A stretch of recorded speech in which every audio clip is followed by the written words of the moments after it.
KJ mahu susahkan golongan anti-vax. Anwar minta KJ jangan sombong kepada rakyat. Kerana anti-vax, KJ dan Anwar bergaduh besar. Najib jelaskan punca sebenar UMNO jatuh PRU14.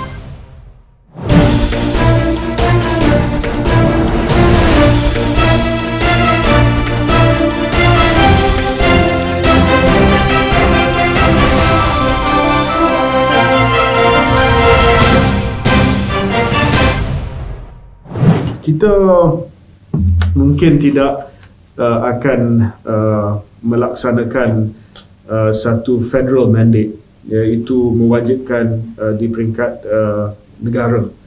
Tetapi apa yang saya menggalakkan adalah sectoral mandates. Sebab itu sebagai contoh, kita telah bincang panjang lebar sebab ada kebimbangan daripada ibu bapa yang nak hantar anak mereka ke sekolah, tapi ada masih lagi ramai guru yang tidak mahu divaksin.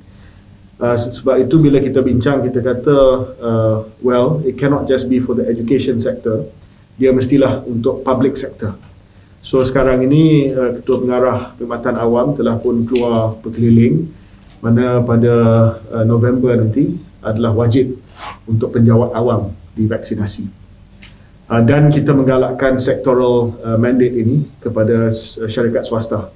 Kerajaan mungkin tidak akan mewajibkan pencegahan wabak penyakit berbahaya, tetapi mereka yang menolak untuk pencegahan akan berdepan dengan kehidupan yang sukar, kata Menteri Kesihatan Khairy Jamaluddin. Kita mungkin tidak akan melaksanakan satu undang-undang persekutuan, iaitu mewajibkan di peringkat negara, tetapi saya menggalakkan adalah undang-undang sektoral. Mungkin berbunyi sedikit kasar, tetapi pendekatan kita juga adalah untuk menyusahkan hidup mereka yang memilih untuk tidak menerima pencegahan. Ini adalah kerana anda sendiri memilih untuk tidak menerima pencegahan, melainkan anda tidak boleh menerima pencegahan atas faktor kesihatan dan dikecualikan juga dalam sistem MySejahtera. Tetapi jika sebaliknya, maka memang kami akan susahkan hidup anda, katanya lapor utusan Malaysia. Walaupun kerajaan belum mewajibkan pencegahan wabak penyakit berbahaya secara menyeluruh, tetapi ia telah diwajibkan oleh sektor-sektor tertentu. Ini termasuklah kaki tangan perkhidmatan awam, di mana mereka yang menolak tanpa sebarang faktor perubatan boleh dikenakan tindakan tata tertib. Bagaimanapun mereka yang tidak mendapatkan pencegahan wabak penyakit berbahaya atas alasan perubatan yang sah akan dikeluarkan sijil pengecualian.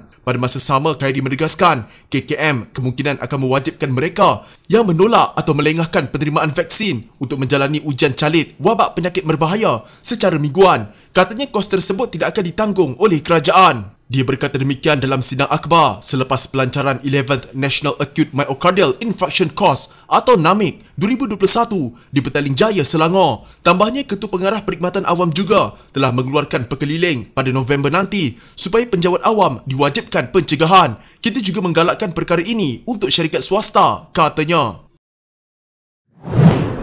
Ada masalah, saya tanya Dr. Prakash tentang ada yang orang sekolah yang anti-vaksin. Itu kita kena dekati. Kita kena terang. Selesaikan yang dulu yang mahu terima vaksin. Yang sedikit itu kita harus dekati mereka dan cuba memberi penerangan. Tidak mudah. Tapi kalau kita undang-undang tidak menyatakan mereka salah.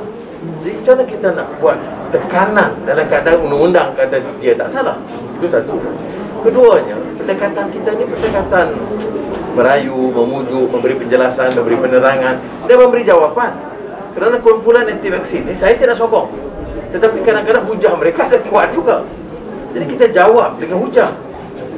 Dia bagi scientific papers, kita bawa hujah scientific papers yang lebih kredibel, lebih kuat untuk mematahkan hujah dia.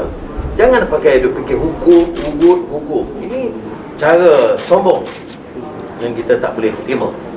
Ketua Pembangkang Anwar Ibrahim berkata bahawa dia tidak setuju dengan Menteri Kesihatan Khairy Jamaluddin yang mengambil pendekatan paksaan terhadap rakyat Malaysia yang enggan menerima pencegahan. Sebaliknya, Ahli Parlimen Port Dickson itu berkata bahawa kerajaan sepatutnya memberi kesedaran kepada mereka mengenai keperluan menerima pencegahan. Kumpulan anti pencegahan ini saya tidak sokong, tetapi kadang-kadang hujah mereka ini ada kuat juga. Jadi kita jawab dengan hujah. Dia bagi kertas saintifik, kita bawa hujah saintifik yang lebih kuat untuk mematahkan hujah dia. Janganlah fikir nak hukum dan ugut. Ini cara sombong dan kita tidak boleh terima, katanya kepada pemberita di Majlis Perasmian Wisma SPK Hulu Selangor. Dia berkata demikian ketika diminta mengulas kenyataan Khairi yang dipetik sebagai berkata bahawa kerajaan akan menyusahkan kehidupan golongan yang masih tidak menerima pencegahan. Kita kena mendekati mereka, selesaikan dulu yang mahu terima pencegahan. Yang sedikit itu, kita harus dekati mereka dan cuba memberi penerangan. Tapi mengikut undang-undang, tidak mengatakan mereka salah. Jadi macam mana kita membuat tekanan dalam keadaan mengundang dia tidak salah? Itu satu.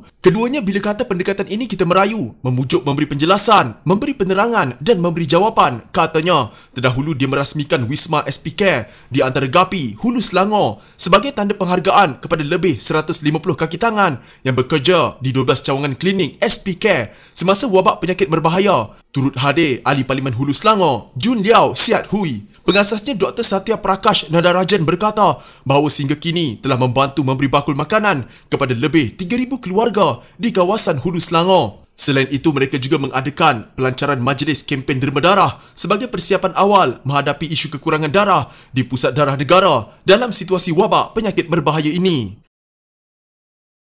Menteri Kesihatan Khairi Jamaluddin berkata kerajaan telah cukup berusaha memberikan penerangan mengenai kebaikan dan keberkesanan pencegahan kepada rakyat. Malah katanya kementerian telah mengemukakan segala bukti saintifik berhubung keberkesanan pencegahan kepada rakyat. Dan kita terus memberi penerangan. Saya minta maaf, saya perlu tegas dalam isu ini. Panggillah saya Dajjal atau apa saja, katanya dalam satu ciapan akaun Twitternya. Khairi sebelum ini berkata kerajaan akan mengambil pendekatan tegas terhadap mereka yang enggan menerima pencegahan dengan terus mengenakan pelbagai kesukaran terhadap mereka. Ketua Pembangkang Anwar Ibrahim menyifatkan kenyataan Khairi berkenaan kerajaan akan menyusahkan kehidupan harian golongan anti pencegahan jika mereka terus menolak penerimaannya sebagai satu langkah sombong. Anwar yang juga Presiden PKR berkata adalah menjadi peranan kerajaan dalam memastikan semua rakyat di negara ini menerima pencegahan dengan menggunakan kaedah merayu dan mendidik golongan ini mengenai kelebihan pencegahan bagi menentang wabak penyakit berbahaya. Menteri Kesihatan Khairi Jamaluddin memberi alasan sinis terhadap mesej dipercayai daripada kumpulan anti pencegahan yang mendakwa dia menggunakan jin untuk melindungi diri menerusi tangkal yang dipakainya. Salah, saya guna 4 jenis jin pencegahan untuk lindungi Malaysia. Jin Pfizer, AstraZeneca, Sinovac dan CanSino. Jawabnya di Instagram Stories. Dalam hantaran itu dia turut memuat naik tangkap layar apa yang kelihatan seperti perbualan dalam kumpulan Telegram di kalangan mereka yang menolak pencegahan. Salah satu tangkap layar menunjukkan perbualan seorang individu yang mendakwa Khairi menggunakan 4 jenis jin setan untuk melindungi dirinya menerusi tangkal yang dipakai di tangan kirinya. Satu lagi tangkap layar menunjukkan pesanan yang menggesa bacaan kunut nazilah terhadap Khairi dan sekutunya. Khairi berkata kerajaan akan menyusahkan hidup golongan yang memilih untuk tidak menerima pencegahan wabak penyakit berbahaya. Mungkin berbunyi sedikit kasar, tetapi pendekatan kita juga adalah untuk menyusahkan hidup mereka yang memilih untuk tidak menerima pencegahan, katanya. Setakat ini, kerajaan belum mewajibkan pencegahan wabak penyakit berbahaya secara menyeluruh, tetapi ia telah diwajibkan untuk sektor-sektor tertentu.